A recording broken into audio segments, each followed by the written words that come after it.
नमस्कार, मी Nilima Revade, founder and CEO of Farm Vibes international.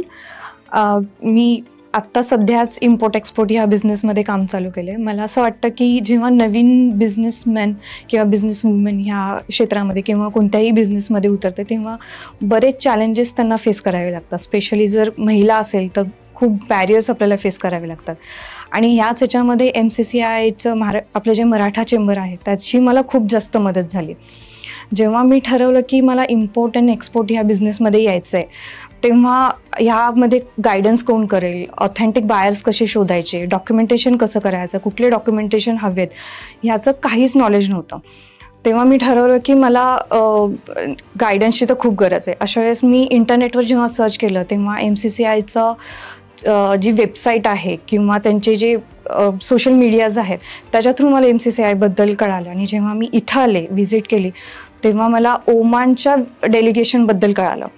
मला जेव्हा नवीन इम्पोर्ट एक्सपोर्टर असल्यानंतर त्या डेलिगेशनचे काय फायदे जेव्हा इथं आल्यावर लोकांनी समजून सांगितलं तेव्हा मी रजिस्ट्रेशन केलं.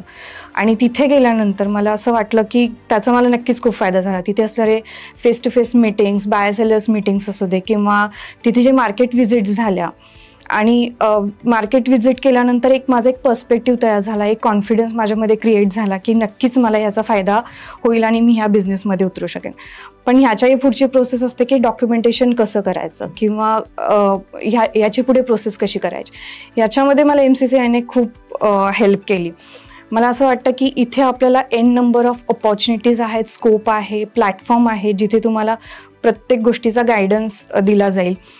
आणि कदाचित ह्याच्याचमुळे आता जस्ट 2 मंथ्समध्ये मी माझा एक कंटेनर पाठवतीये. कारण मला MCCIमध्ये आल्यानंतरच असं वाटलं की माझं ॲग्रिकल्चरमध्ये इंटरेस्ट आहे पण त्याच्यामध्येही मी टर्मरिकमध्ये काम करू शकते. तर मी टर्मरिकमध्येच काम पुढे स्टार्ट केलं आणि आता माझा एक फर्स्ट कंटेनर त्याच्यामध्ये जातो. मला असं वाटतं की भारत हा कृषीप्रधान देश आहे असं म्हटलं जातं, पण जर आपण इंटरनेटवर सर्च केलं तर टॉप 10मध्ये भारत कृषीप्रधान टॉप 10मध्ये पण नाही आहे. तर जर आपल्यासारख्या लोकांनी ह्याच्यामध्ये काम चालू केलं, आपण ॲग्रिकल्चरमध्ये इम्पोर्ट एक्सपोर्ट करायला चालू केलं तर नक्कीच भारत हा कृषीप्रधान देश होईल. आणि ह्या सगळ्यामध्ये मला असं वाटतं की MCCI ही नक्कीच तुम्हाला ह्या सगळ्या प्रोसेसमध्ये हेल्प करेन. आणि I would definitely recommend MCCI for all the process and your one stop solution.